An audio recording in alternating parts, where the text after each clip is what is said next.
വളരെ ദാരുണമായ ഒരു സംഭവമാണ് നമ്മളുടെ ഈ കൊച്ചു കേരളത്തിൽ നമ്മൾ 2 ദിവസം കൊണ്ട് വാർത്ത വായിച്ചത്. നമ്മളെല്ലാവരും ഭയപ്പെടണം, നമ്മളെല്ലാവരും ശ്രദ്ധിക്കേണ്ട, എല്ലാവരും ഈ ഒരു വീഡിയോ കാണുക. രക്ഷിതാക്കൾ പ്രത്യേകിച്ചിട്ട് ഈ ട്രെയിനിൽ യാത്രയെല്ലാം ചെയ്യുന്ന ആൾക്കാർ, 6 വയസ്സുള്ള കുട്ടികൾ, നമ്മുടെ പെൺകുട്ടികൾ പോലും ഈ നാട്ടിലും സുരക്ഷിതരല്ല, എവിടെയും സുരക്ഷിതരല്ല. നമ്മൾ അതുകൊണ്ട് കെയർ ചെയ്യണം. വേറെ ഒന്നല്ല, നിങ്ങൾക്കറിയാം 6 വയസ്സുള്ള പെൺകുട്ടിയെ, വെറും ചെറിയ, നമുക്കൊക്കെ 6 വയസ്സുള്ള മക്കളൊക്കെ ഉള്ളവരൊക്കെ ഇത് ഞെട്ടലോടല്ലാതെ ഇത് കേൾക്കാൻ കഴിയില്ല. കിടന്നുറങ്ങുകൊണ്ടായിരുന്നു അപ്പൂപ്പന്റെ കൂടെ. അതായത് വീണ എന്നൊരു പെൺകുട്ടിയുടെ ഇടപെടൽ കൊണ്ടാണ് ഇത്രയും വലിയൊരു ക്രൂരത നമ്മൾക്ക് അറിയാൻ കഴിഞ്ഞത്. അതിൽ നിന്ന് ആ പെൺകുട്ടിയെ, ആ ഒരു 6 വയസ്സുള്ള പെൺകുട്ടിയെ രക്ഷപ്പെടുത്താനും കഴിഞ്ഞത്. ആ വീണ എന്ന സഹോദരി പറയുകയാണ്, ഞാൻ ട്രെയിനിൽ ഇങ്ങനെ കയറുമ്പോൾ ആ ഒരു ഞരമ്പ് രോഗി അവിടെ ഇരിക്കുന്നുണ്ടായിരുന്നു. അപ്പൊ ഞാൻ അവിടെ എന്നെ അടുത്തേക്ക് വിളിച്ചു, അവിടെ ഇരിക്കാൻ വേണ്ടി സ്ഥലമുണ്ട് എന്ന് പറഞ്ഞിട്ട്. അപ്പൊ ഞാൻ പറഞ്ഞു, നിങ്ങൾ അവിടെ നിന്ന് മാറി നിന്നിട്ട് ആ പുരുഷന്മാരിരിക്കാൻ അവിടെ ഇരിക്കുക, കാരണം അവിടെ വേറെ സ്ത്രീകളുണ്ട്, എനിക്ക് അവിടെ ഇരിക്കാമല്ലോ. അയാൾ അതിന് സമ്മതിച്ചിട്ടില്ല. അപ്പൊ ആ പെണ്ണെന്താ, വീണ എന്ന സഹോദരി അവിടെ ഫ്രണ്ടിൽ പോയിട്ട് ഇരുന്നു. ഇതിനപ്പോ ഈ ഇദ്ദേഹം നേരെ ഫ്രണ്ടിലല്ലേ. അപ്പൊ ഇങ്ങനെ പെണ്ണിനെ എന്നെ നോക്കുന്നുണ്ട്, വീണ എന്ന സഹോദരി ഇങ്ങനെ നോക്കുന്നുണ്ട്.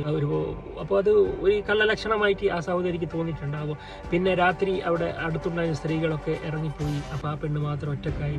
അപ്പോൾ ഈ രാത്രി എല്ലാവരും ഉറങ്ങുന്ന സമയത്ത് കാലുകൊണ്ട് ആ പെണ്ണിനെ ഇങ്ങനെ തോണ്ടുന്നുണ്ടായിരുന്നു.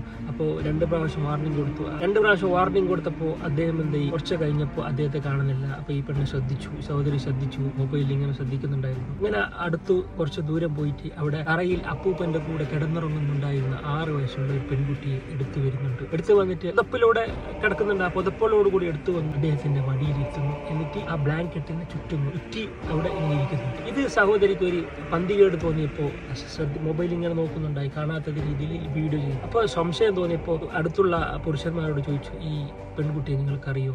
അവർ ഞങ്ങൾക്ക് ആർക്കും അറിയില്ല. അപ്പോൾ നിങ്ങൾ ആരെങ്കിലും റിലേറ്റീവ്സ് ആണോ എന്ന് അദ്ദേഹത്തോട് ചോദിച്ചു, ഞരമ്പ് രോഗിയോട്. അപ്പോൾ പറഞ്ഞു അതേയാണെന്ന്. പിന്നീടും സംശയം തോന്നിയ ആ സ്ത്രീ ആ അടുത്തുള്ള എവിടുന്നാണോ കൊണ്ടുവന്ന് അവിടെ പോയി ചോദിച്ചപ്പോൾ, നിങ്ങൾ ഇവിടെ കുട്ടിയെ കാണുന്നില്ല, ഇത് നിങ്ങളുടെ പേരക്കുട്ടിയല്ലോ അതേന്ന് പറഞ്ഞു. ഇപ്പം ഇദ്ദേഹത്തെ അറിയുമെന്ന് പറഞ്ഞു, ഇല്ല എന്ന് പറഞ്ഞു. അപ്പോഴാണ് സംഭവം പിടിപെട്ടിയത്. ഇദ്ദേഹം ആ ഒരു 6 വയസ്സുള്ള പെൺകുട്ടിയെ മടിയിലിരുത്തി ലൈംഗികമായി ദുരുപയോഗം ചെയ്യുന്നു എന്ന് ശ്രദ്ധയിൽപ്പെട്ട ആ സ്ത്രീ അദ്ദേഹത്തെ കൈകാര്യം ചെയ്ത്, ആൾക്കാരെ വിളിച്ചിട്ട് കൈകാര്യം ചെയ്ത് പോലീസിനെ ഏൽപ്പിച്ചു എന്നുള്ള വാർത്ത.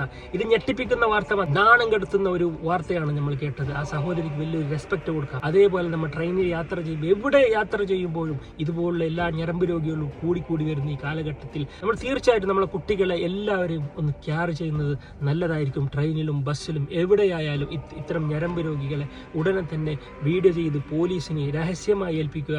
ഇങ്ങനത്തെ ക്രൂരത ചെയ്താൽ അയാൾ പരസ്യമായി തന്നെ പോലീസിനെ, പിന്നെ ആത്മഹത്യ ചെയ്താലും കുഴപ്പമില്ല. ഇനി ഒരിക്കലും ഇതുപോലെ ചെറിയ കുട്ടികളെ ഇങ്ങനെ പെരുമാറുന്ന ഒരു ഞരമ്പ് രോഗികളും വെറുതെ വിടാൻ പാടില്ല. ഇത് വലിയൊരു പാഠമാണ്. അത്തരം സഹോദരിമാർ ഇങ്ങനെ ഇനിയും വരട്ടെ. വീണ എന്ന ആ ഒരു സഹോദരിക്ക് നമുക്ക് എല്ലാവർക്കും വലിയൊരു റെസ്പെക്ട് കൊടുക്കാം.